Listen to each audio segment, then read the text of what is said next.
नमस्कार दोस्तों, आपका स्वागत है YouTube चैनल एसके टेक्नोलॉजी पर। आज है मंडे, 20 फरवरी का दिन है आज। तो आज बहुत ही ज़्यादा खास दिन होने वाला है क्योंकि आप लोगों के बहुत ज़्यादा स्टेटस आज की डेट में रिजेक्ट और वेरीफाई होने वाला है। तो कौन से वो स्टेटस होंगे, वो सारी चीज़ें इस वीडियो के अंदर हम लोग जानेंगे और ऐसा क्यों मैं बोल रहा हूँ वो भी हम लोग देखेंगे।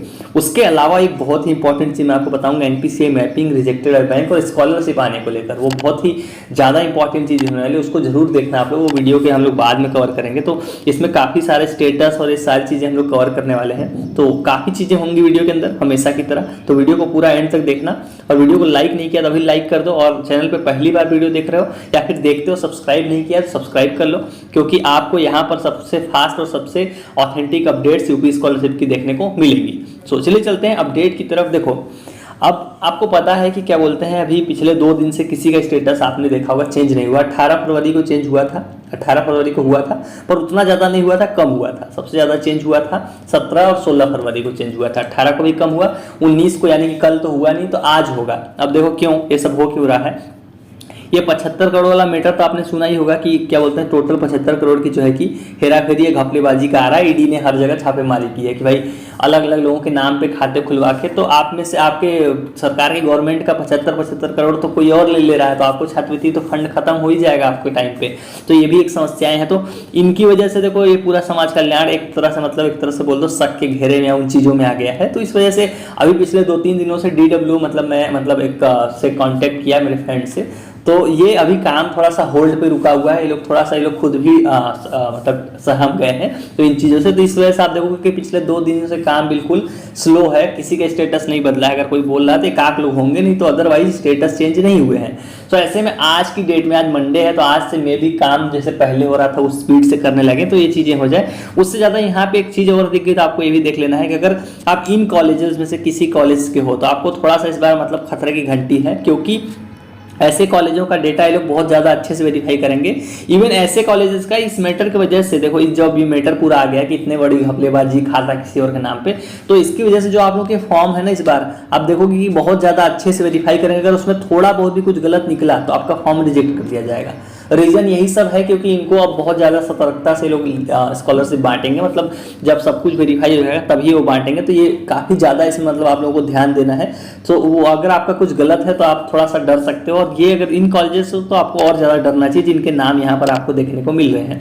तो ये चीज़ तो हो गई। अब कौन से स्टेटस होंगे, क्या होंगे, वो सारी चीज़ें हम लोग कवर करते हैं।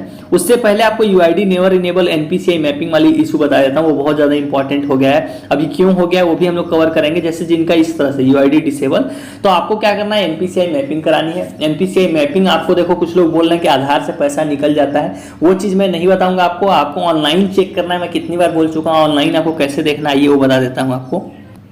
तो देखिए, ऑनलाइन अगर आपको NPCI मैपिंग चेक करनी है या PF में तो बैलेंस, आपको गूगल सर्च कर लेना है upscholarships.org, जो आप मेरे स्क्रीन पर वेबसाइट देख रहे हो। सिंपल UP स्कॉलरशिप्स लिखना, .org लगा देना है, वेबसाइट खुल जाएगी। रेड कलर में आपको लिंक दिखाई देगी, यूपी स्कॉलरशिप स्टेटस 2022-23। आपको बस इसको ओपन करना है। आप आर्टिकल पढ़ सकते हो, उसमें सारी चीज़ें डिटेल में लिखी हुई जो मैं बोल रहा हूँ। उसके बाद आपको नीचे स्लाइड डाउन करना है, हमको देखनी है NPCI मैपिंग। तो यहाँ पर देखो आपको लिंक दिखाई देगी, जो क्या बोलते हैं पहले नंबर पे कि UID आधार लिंकिंग स्टेटस बस विद बैंक। आपको इसको ओपन कर लेना है। क्लिक हेयर करोगे, आपके सामने देखो आधार का जो ऑफिशियल पेज है वो ओपन होकर आ जाएगा। यहाँ पे आपको आधार नंबर डालना है, कैप्चा डालना, OTP जाएगा, वो एंटर करोगे। उसके बाद आपको दिखाता हूँ क्या पेज खुलेगा और उनका क्या मतलब होगा।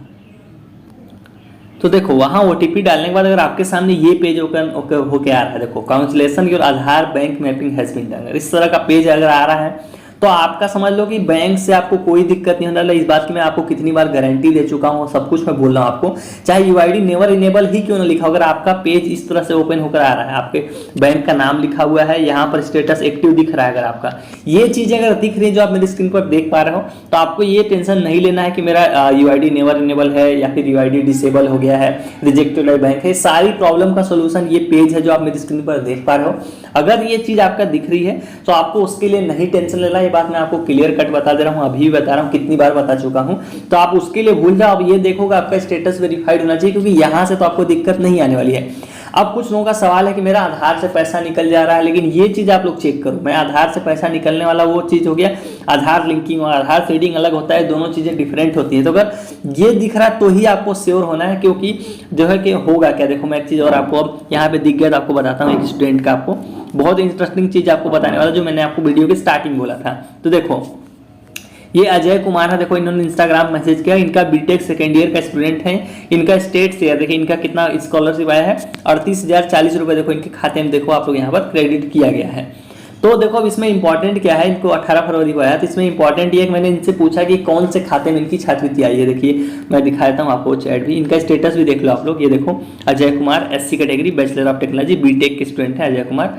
तो देखो इनका स्कॉलरशिप देखो ये वेरीफाइड हो गया, 9 नवंबर का फॉर्म भरा हुआ है, 7 फरवरी को वेरीफाई हुआ, इनकी 38,000 रुपये छात्रवृत्ति आई है। तो जो मैंने इनसे पूछा कि जो क्या बोलते हैं आपने जो बैंक अकाउंट स्कॉलरशिप में दिया था उसमें स्कॉलरशिप आया है ना, तो इनका स्कॉलरशिप उसमें नहीं आया है, दूसरे अकाउंट में है। देखो मैंने आपको एक चीज़ अगर नोटिस की तो मैंने आपको बताया था, देखो इनका जिसमें NPCI मैपिंग था उसमें स्कॉलरशिप आया। देखो इन्होंने PNB का दिया था फॉर्म के अंदर, इन्होंने पंजाब नेशनल बैंक का फॉर्म के टाइम पे भरा था, लेकिन जो NPCI मैपिंग था वो पेटीएम बैंक में था। देखो लिखा है ना कि पेटीएम बैंक में था, तो पेटीएम बैंक में ही इनकी स्कॉलरशिप भी आई है। क्योंकि मैंने आपको ये बात बताई थी आपको ऑलरेडी, अगर नोटिस हो तो, कि जो क्या बोलते हैं आपकी जो स्कॉलरशिप आनी है वो उस बैंक में आएगी जिसमें NPCI मैपिंग हुई है। देख लो इनका अमाउंट किस में आया है, पेटीएम बैंक में, जबकि इन्होंने PNB का आप लोग यहाँ देख सकते हो, इन्होंने बताया भी कि PNB का इन्होंने छात्रवृत्ति फॉर्म में दिया था।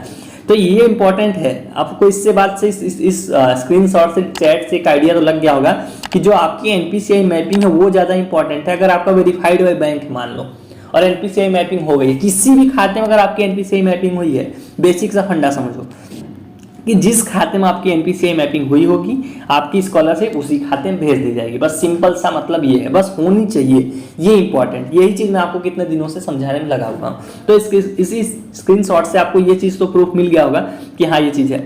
अब कुछ लोगों की स्कॉलरशिप आई, देखो इनकी 18 फरवरी को 29,466 रुपये PFMS के थ्रू आई है।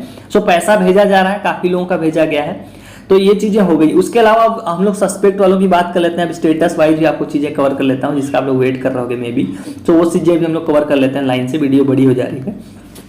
तो देखो इसकी डेट तो निकल गई, ये वाली डेट तो मैं आपको दिखा चुका हूँ, सत्यापित नहीं सत्यापित वाली देख लो ध्यान से। उनकी डेट 30 जनवरी को निकल गई। अब ये उनके यूनिवर्सिटी कॉलेज के ऊपर डिपेंड करता है, इसकी कोई डेट नहीं है, बस आप उनसे पूछ के पता कर सकते हो और कुछ नहीं कर सकते। बहुत लोग पूछ रहे हैं सर अब इसमें मैं क्या करूँ, आप कुछ नहीं कर सकते हो क्योंकि ये आपका काम नहीं है, इसलिए आप इसमें कुछ नहीं कर सकते हो, बस आप वेट कर सकते हो क्योंकि उसकी डेट ऑलरेडी निकल चुकी है। बस आप एक बार कॉलेज से पता कर सकते हो। अब वहीं पेंडिंग है डिस्ट्रिक्ट सर्विस कमेटी, तो आज बहुत लोगों का इसमें से पेंडिंग है, DW का वेरीफाई रिजेक्ट होने वाला है आज की डेट में, मतलब मैं आज की बात कर रहा हूँ 20 तारीख की, मंडे के दिन है। तो आज से काम जो है कि DW ऑफिस में दोबारा से शायद हो सकता है सुचारू रूप से चालू होगा, तो उस वजह से आपका स्टेटस जिनका 2-3 दिन से होल्ड में पड़ा हुआ है उनका आज वेरीफाई रिजेक्ट होगा। तो पहले वरीयता जाएगी, जो प्रेफरेंस दिया जाएगा वो पेंडिंग है DW वालों को दिया जाएगा, क्योंकि अब जो DW के पास है NIC का भी मतलब जो डेटा आया था सस्पेक्ट वाला वो भी है, करेक्शन वालों का भी है और पेंडिंग है DW भी है, मतलब 3 टोटल डेटा है। लेकिन जो प्रेफरेंस दी जाएगी वो पेंडिंग है डिस्ट्रिक्ट स्कॉलरशिप कमेटी को पहले दी जाएगी, मतलब जिनका फॉर्म इस कैटेगरी में है उनका पहले वेरीफाई रिजेक्ट किया जाएगा। तो ऐसे कौन से लोग हैं, देखो मैंने एक पोल डाला था तो उसमें से मैंने सिलेक्ट कराया था आप लोगों से, तो इसमें से देखो 57% लोग हैं जिनका अभी स्टेटस वेरीफाई नहीं हुआ, 39% ऐसे जो वेरीफाइड है मतलब और वो छात्रवृत्ति का वेट कर रहे हैं, मतलब करीब करीब 40% लोग जो इस कैटेगरी में आते हैं जिनकी छात्रवृत्ति आनी बाकी, मतलब उनका कंप्लीट वेरिफिकेशन हो चुका है, और 57% ऐसे लोग हैं जिनका अभी पेंडिंग में पड़ा हुआ है। तो उसमें से मेरे हिसाब से होगा कि 20 या 30% लोग होंगे जिनका पेंडिंग है DW, जो आज करीब करीब 20% लोगों का हो जाएगा, तो 10 या 30% लोग बच जाएंगे इसके अलावा, जिनका मतलब अभी चलता रहेगा। सो ये चीज़ हो गई जिनका भी पेंडिंग है DW, यही मैंने बता रहा था अभी तक आपको कि ये आज हो सकता है कि आपका इनका वेरीफाई हो जाए। अब बात करते हैं 10 मार्च तक किसका चलेगा, तो वो चीज़ चलेगा देखो करेक्शन और सस्पेक्ट वालों का, उसमें टाइम लगेगा। आप लोग पूछ रहे हो सर कि मेरा एप्लीकेशन फॉर्म फॉरवर्डेड है 45 दिन से 30 दिन से, तो ये चीज़ों का आपको टेंशन नहीं लेना है। किसी चीज़ की जब डेट निकल जाए तब आप सवाल कर सकते हो ना, किसी विभाग से किसी डिपार्टमेंट से, जब उनके पास डेट है उनके पास टाइम है तो आप उनसे पहले सवाल नहीं कर सकते हो ना। उन्होंने 19 नंबर पॉइंट में सर्कुलर आप जो देख रहे हो, ये सर्कुलर इसीलिए निकालते हैं वो लोग ताकि आप सभी को पता रहे कि भाई किस तारीख से क्या चीज़ होने वाली है, एक रफली आइडिया वो लोग दे देते हैं। तो इसमें इन्होंने क्लियर कट लिखा हुआ है कि जिन्होंने करेक्शन किया है या सस्पेक्ट वाले, सस्पेक्ट का मतलब वही सब होता है कि UP board, HSC board, enrolment number mismatch, marks mismatch, duplicate mobile number, duplicate income certificate या फिर डुप्लीकेट या एज बोल दें, जो भी है सारे सस्पेक्ट एज हो गया, सस्पेक्ट कोर्स लेवल, तो ये सारे क्या है सस्पेक्ट वाले हैं। तो इनकी जो डेट है इन्होंने क्लियर कट लिखी, इसकी जो वेरिफिकेशन चलेगा वो 17 फरवरी से स्टार्ट होकर 10 मार्च तक चलेगा। मतलब ये क्या लिख रहे हैं कि 10 मार्च तक इनके पास टाइम है इन चीज़ों को वेरीफाई करने का। तो उससे पहले आप लोग परेशान ही नहीं हो, क्योंकि आप उनसे सवाल ही नहीं कर सकते, क्योंकि जब डेट बीत जाए तब ना हो तब आप सवाल कर सकते हो, लेकिन डेट है तब सवाल करना तो आपको पता है कि वैलिड ही नहीं है, क्योंकि अभी तो उन्होंने टाइम ही दिया हुआ है। तो इसमें टाइम लगेगा, क्योंकि यहाँ पर आप लोग देख सकते हो। तो ये सवाल आप लोग पूछना बंद कर दो। अभी आपको कुछ प्रूफ दिखाया था, देखो इनका एमकॉम फर्स्ट ईयर 5000 आए हैं, ये कल शाम की है अंकित रावत का। इनका संदीप भैया का है, सर मेरा स्कॉलरशिप फी का हाफ अमाउंट से भी कम आया है, क्या दोबारा आएगा? अभी आधे से ज़्यादा लोगों की भी एक शेयर भी नहीं आया, चलो एटलीस्ट आधा तो आ गया, 50% आ गया है। तो आएगा, अभी एक बार और आएगा, मार्च में आएगा, उससे पहले तो नहीं आएगा। NPCI मैपिंग बड़ौदा यूपी में है, मेरा स्कॉलरशिप पंजाब नेशनल बैंक से भरा हुआ है, सब जगह से वेरीफाई हो गया, तो कोई प्रॉब्लम तो नहीं होगा प्रॉब्लम आपको। मैंने प्रूफ दिखाया आपको कि अगर आपने जिसमें NPCI मैपिंग, जैसे NPCI मैपिंग आपका बड़ौदा में है तो स्कॉलरशिप का जो पैसा है उसमें आ जाएगा, इसमें PNB में नहीं आएगा। बस ये चीज़ आपको ध्यान देनी है। देखो इनका B.Ed का जनरल का स्कॉलरशिप 34,820 रुपये कल आ गया है, मतलब परसों आया हुआ है। और ये उनका वाला प्रूफ है, ये चीज़ मैं आपको दिखा चुका हूँ, ये भी स्कॉलरशिप आई है। अब ये वेरीफाइड है UID डिसेबल, तो इसका मैंने सॉल्यूशन बता दिया आपको। NPCI मैपिंग जैसे मैंने बताया वैसे चेक करना है। उसके अलावा आपको PDF फॉर्म NPCI मैपिंग का टेलीग्राम चैनल पे मिल जाएगा, वो चीज़ आपको देख लेना है। ये है, इसका टाइम 10 मार्च तक है, उससे पहले आप लोग कूदम भाग मत करो, परेशान मत हो। एटलीस्ट उनका जितना टाइम उन्होंने दिया उतना तो वो लोग लेंगे ही। सेम इसमें भी है मार्क्स रिजल्ट, ये भी सेम कैटेगरी का है। अब देखो रिजेक्ट का एक आपको और दिखाता हूँ रीजन यहाँ पर। तो ये है बैचलर ऑफ, मतलब ये कि B.Ed first year general category, तो इनका देखो फॉर्म रिजेक्ट कर दिया गया, रिजेक्ट किया गया। इसमें रीजन क्या लिखा गया है कि below 55% in professional degree course, 55% से कम मार्क्स होने की वजह से रिजेक्ट कर दिया गया। तो अब ये क्या बोलते हैं, एक नियमावली होती है, उसमें सारे नियम लिखे हुए कि कौन से कोर्स के लिए कितनी रिक्वायरमेंट चाहिए स्कॉलरशिप के लिए। तो नियमावली काफ़ी डिटेल में मुझे पढ़नी पड़ेगी, तो वो मुझे अभी इसका आइडिया नहीं है। लेकिन सबसे सेफ है, मैं बताता हूँ, जिनका भी 60% से ऊपर है, 60% से अगर ऊपर है तो आपका फॉर्म रिजेक्ट नहीं होगा। उसके नीचे है तो कोर्स वाइज डिपेंड करता है मेरे हिसाब से, और कोर्स और कैटेगरी दोनों को मर्ज करा के रूल बनते हैं। तो अगर 60 के देखो बेसिक फंडा है कि अगर 60% के ऊपर हो तो आप सेफ जोन में हो, अगर 60 से आप नीचे हो तो आप रेड जोन में हो या डेंजर जोन में बोल सकते हो। क्योंकि देखो एक माइनॉरिटी का मैंने आपको दिखाया था, उनका 50% से कम होने की वजह से B.Ed में रिजेक्ट कर दिया गया था। उसके बाद आप यहाँ पे देखो इनका 55% से कम है, जनरल कैटेगरी के हैं, तो इनका रिजेक्ट कर दिया गया। तो ये सारी चीज़ें हो रही हैं। तो 60% से ऊपर हो तो सेफ हो, अदरवाइज देख लो यहाँ पर आप लोग प्रूफ भी देख सकते हो, भाई इनका रिजेक्ट कर दिया गया 55% से कम होने की वजह से। तो फॉर्म रिजेक्ट किए जा रहे हैं, ये ट्रूथ है, आप लोगों ने देख लिया, अपने आंखों से देख लिया ये चीज़ें। तो अगर आप सेफ जोन में हो, 60% के ऊपर हो तो ही सेफ हो। सो ये सारी चीज़ें हो गई। अब इसमें इस वीडियो में मैंने ऑलमोस्ट हर चीज़ ही कवर कर दी, तो जितनी चीज़ें मैंने आपको बताई थी। 10 मार्च वही मैंने बताया था कि जिनका सस्पेक्ट करेक्शन वाले हैं, रिजेक्ट कौन से होंगे वो भी मैंने बता दिया, और ये किसका होगा वो भी बता दिया। तो चलिए गाइस, इस वाली वीडियो में इतना ही। वीडियो को लाइक करके जाना।